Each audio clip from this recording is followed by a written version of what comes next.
Hey everyone, I'm Katie, and in this video, we're going to go over our bookkeeping, sales tax, or payroll folder template. So the first thing you want to do is click Get for Free. And then you're going to want to go into your firm templates. And then all the way to the end, you've got your folder templates. We're going to go ahead and click it, open that folder template. And the reason it's named this way is because you can use it for any of these services or any other service that you might have that is a year-long service that is where you would want multiple folders for. So here you can see that I have a service folder here all the way at the bottom.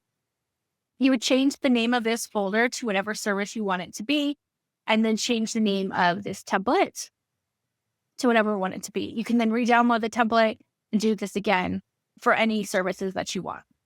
So we're going to go ahead and click on this service folder. And now you can see that we have the tax year, or the current year. And then once you click on that again, you're going to have each of the months available. You can go ahead and add this during a pipeline if you'd like to, depending on what your pipeline is and how often it reoccurs. Or you can just add it separately by going to clients, which is going to bring up your accounts. Then you're going to go ahead and select the clients that you want. You can go to documents. Then you can apply a folder template for this specific client.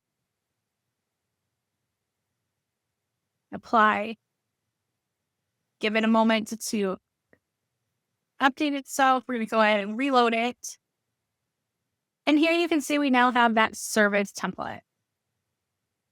Go all the way through it. And again, you can see we have each month of the year. So you can put in every documents accordingly to each month. If you have any questions, please feel free to reach out to us in the community or to our success team at success@taxdome.com. Thank you and have a great day.